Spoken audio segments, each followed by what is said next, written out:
Laudetur Jesus Christus. Vatican and World News.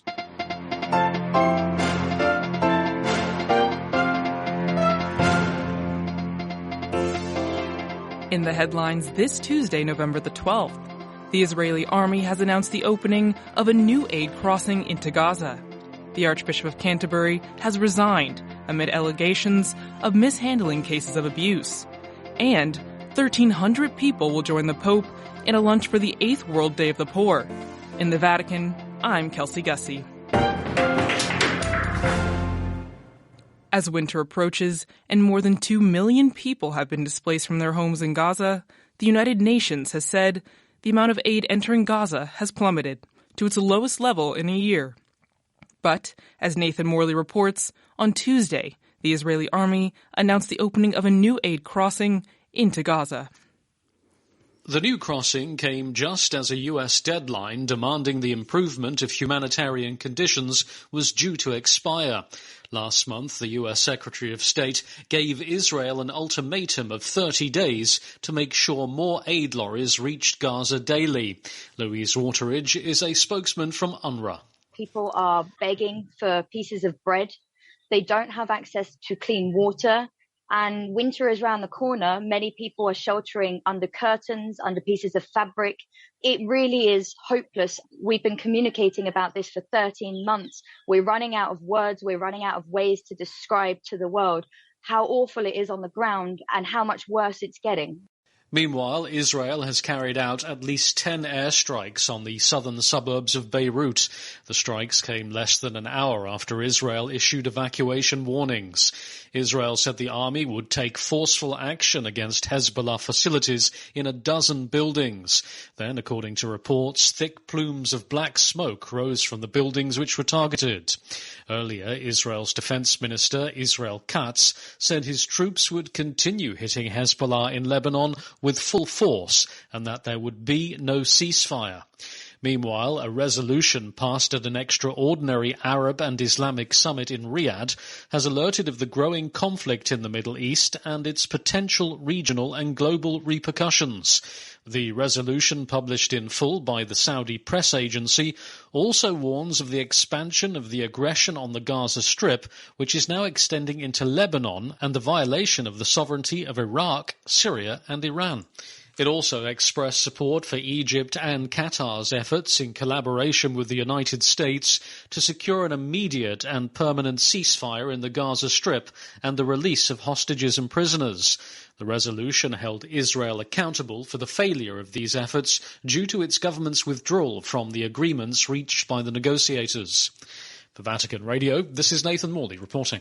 35 people have been killed and several others injured after a man plowed his car into a crowd of people exercising at a sports complex in southern China on Monday night. The incident took place in Zhuhai, in a high-security area due to the annual aviation exhibition hosted by the People's Liberation Army. Police arrested a 62-year-old man who is being treated for injuries believed to be self-inflicted. Authorities say the man was upset over his divorce, and they have called it a serious and vicious attack. A Swedish human rights organization announced Eritrean journalist Dawit Isaak as the recipient of its distinguished Edelstam Award. Isaak has arbitrarily been detained since 2001. Phoebe Martel reports. In September 2001, the Eritrean government detained journalist and playwright Dawit Isaak for demanding democratic reforms. Isaak, a Swedish dual citizen, founded Satit, Eritrea's first and only independent media outlet. 23 years later, Isaak remains imprisoned without indictment or trial in Asmara, Eritrea's capital. Press freedom organization Reporters Without Borders has designated him and his colleagues as the longest arbitrarily held journalist in the world, and UN watchdogs have continuously called for their immediate release. On November 11th, a Swedish Human Rights Institute selected Isaak as the recipient of the Edelstam Prize, which honors individuals who are staunch defenders of democratic principles. My name is Caroline Edelstam, and I am the co-founder and the president of the Edelstam Foundation. And we award an international prize by annually And this year it's awarded to Mr. Dawit Isaak for his outstanding contributions and exceptional courage in standing up for freedom of expression. He's a prisoner of conscience, and he and his colleagues are the longest-held detainees journalists in the world. The eponymous Edelstam Foundation bestows the prize in memory of Harold Edelstam, a Swedish diplomat who gave political asylum to Latin Americans in the 70s. In a statement, the foundation's jury demanded transparency surrounding Isaac's case. Until 2020, Isaak was feared dead and his whereabouts remain unknown.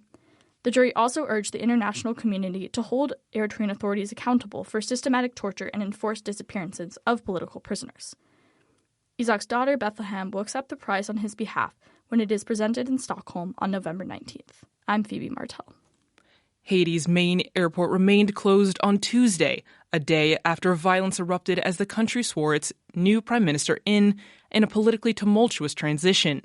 Life in much of the capital was frozen following a wave of violence, which came to a head when gangs shot at a Spirit Airlines airplane, hitting a flight attendant and forcing the flights and airport to shut down.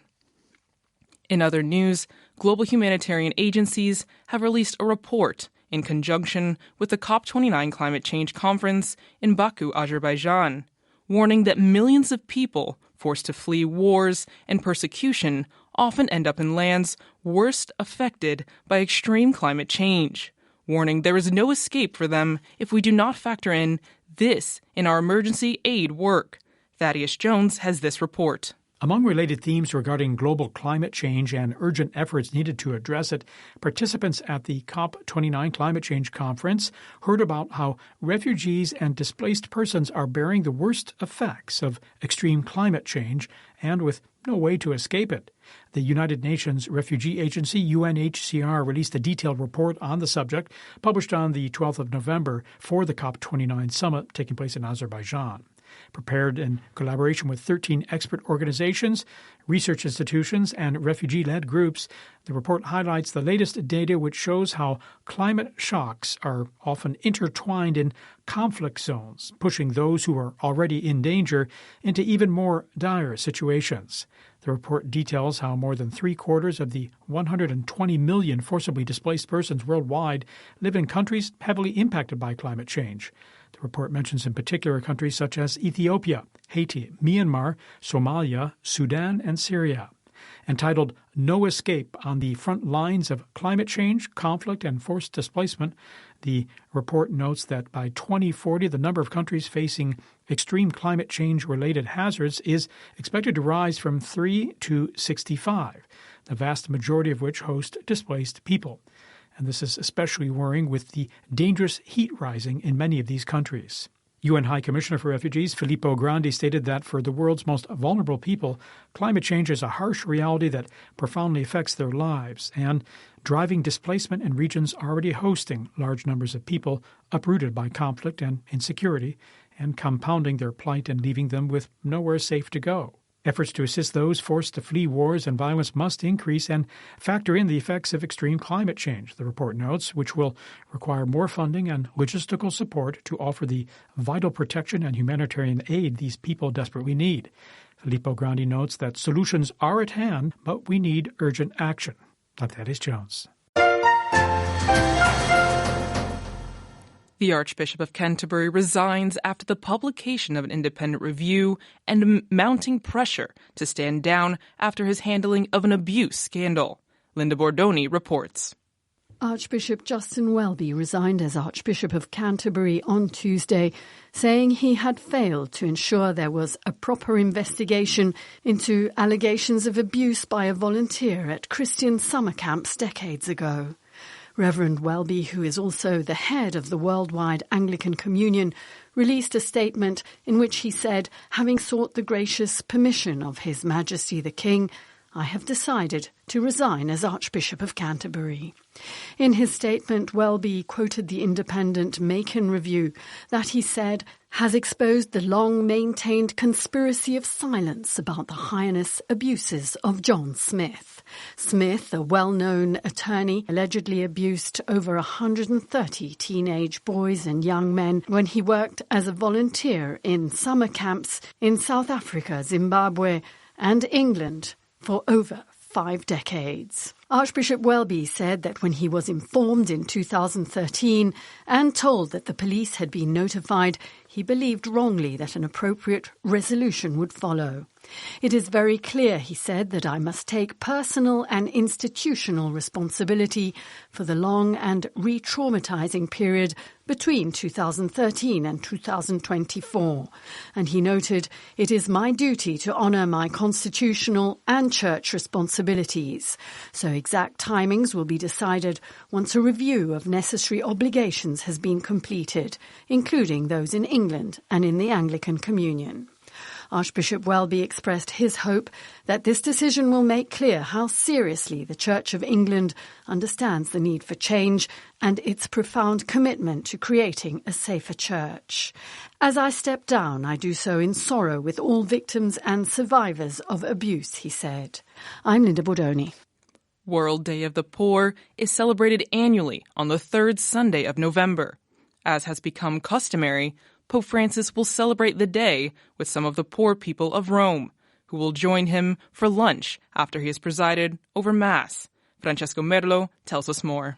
Lunch with some of the poor people of Rome has become tradition for Pope Francis as he, along with the global church, celebrate World Day of the Poor. This year will mark the 8th edition since the Pope established the day in 2017, and it will be no different to the last, as over 1,300 poor people are due to join Pope Francis for lunch. This year, the day will be celebrated on the 17th of November and will officially begin with Holy Mass presided over by Pope Francis in St. Peter's Basilica. However, shortly prior to the Eucharistic celebration, the Pope will have blessed 13 keys, each symbolically representing 13 countries where the Vincentians will be inaugurating their 13 Houses project. The project consists in building new homes for disadvantaged people in 13 different countries. There, various charitable initiatives will take place, such as covering utility bills for low-income families through parish connections. One of the countries welcoming this new project is Syria, which has been forgotten by much of Western media as it continues to suffer the devastating effects of over a decade of conflict. In his message for the 2024 World Day of the Poor, Pope Francis noted that war-driven bad politics generates new poverty and innocent victims. He urged everyone to pray with and for the poor, and highlighted that volunteers continue to devote themselves to serving the poorest in our cities, embodying God's response to the cries of those in need. The World Day of the Poor encourages the Church to step outside its walls and engage with poverty in its many forms in today's world. And with this lunch, that is precisely what Pope Francis will be doing. I'm Francesca Merlo. And on that, a small announcement that the tickets for the Pope's Mass for the World Day of the Poor, which are completely free of charge and will be available from the 13th of November at the official Jubilee Information Point on Via della Conciliazione 7 in Rome.